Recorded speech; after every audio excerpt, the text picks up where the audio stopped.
Welcome back, everybody, to 31 1980s horror movies for Halloween, where I'm counting down my favorite horror movies from the 1980s. We've made it to the top 10, people, and we're almost done, but I still got a ways to go.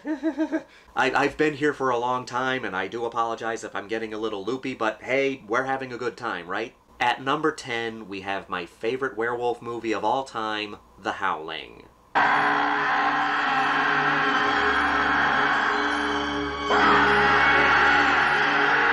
As great as An American Werewolf in London is, as I said when I talked about that one, it is your basic werewolf movie.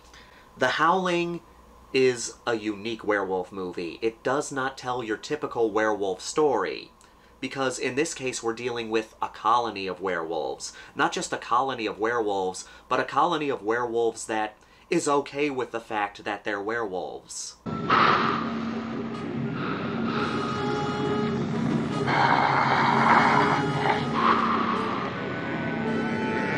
We have a reporter named Karen White, played by Dee Wallace, one of the greatest scream queens in horror.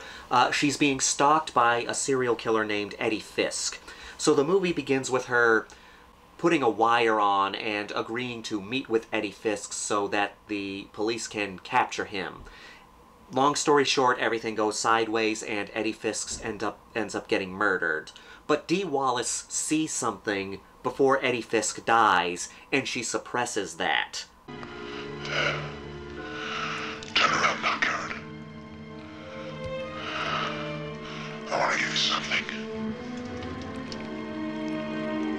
She is suppressing this memory. Her and her husband are having some intimacy issues, and she can't be on television anymore because she keeps freezing up when attempting to remember what happened with Eddie Fisk.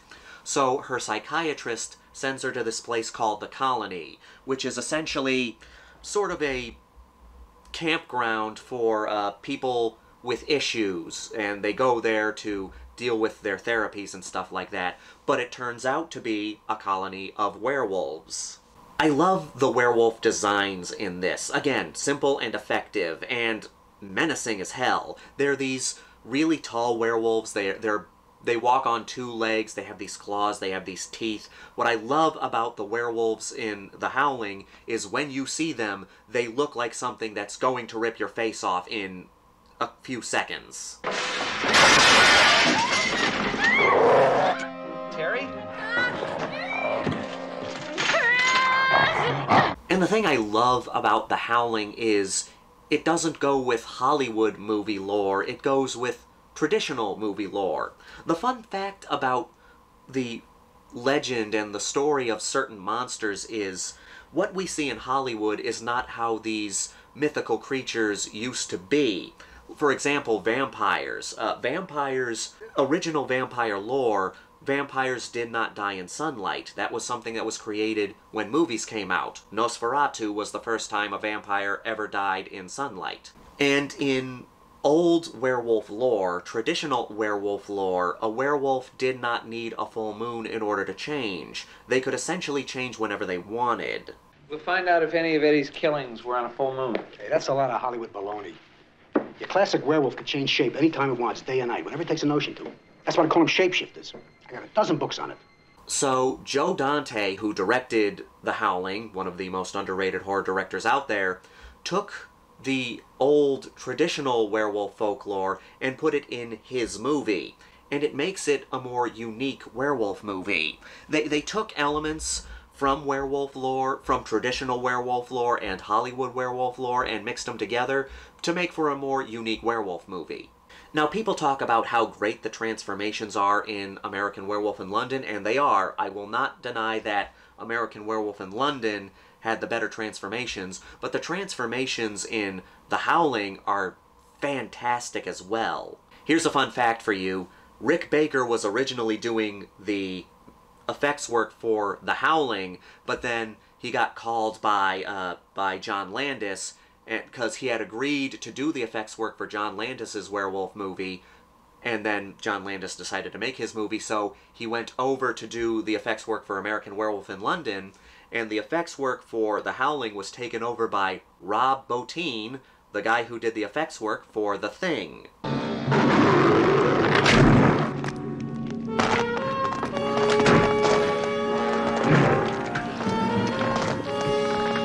And I just love the story of this movie, because first you have Karen, who is trying to fix her relationship with her husband, trying to remember what happened with Eddie Fisk, and then she finds herself in this colony of werewolves. And meanwhile, you have friends of hers trying to research Eddie Fisk and finding out more about Eddie Fisk, and then they start learning about werewolves and stuff like that, and then they start suspecting that something's off in the colony.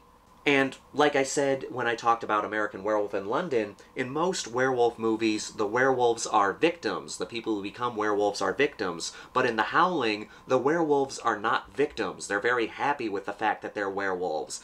They're the villains in this movie, and it's great.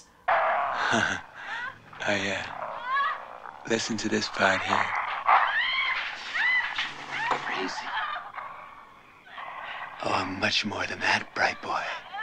The werewolves are just so damn menacing. My two favorite scenes in this movie are, one, the scene where we first see the werewolves. It's such a fantastic reveal.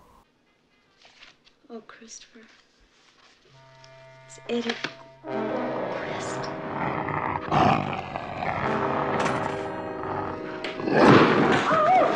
And then we have the scene where Karen and her friend are trying to escape the colony, and the werewolves just start surrounding them.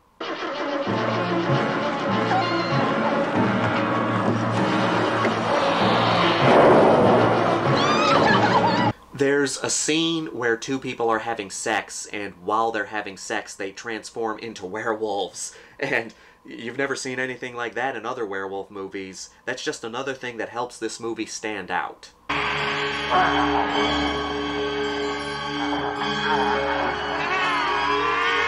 I love American Werewolf in London, and I love The Howling. This is a situation where I understand both sides. I get why people love American Werewolf more than The Howling. I understand why people love The Howling more than American Werewolf.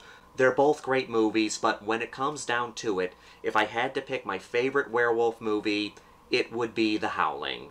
I say that werewolf movies are some of the best movies to watch around Halloween, and I say this year, go for The Howling. It's fantastic.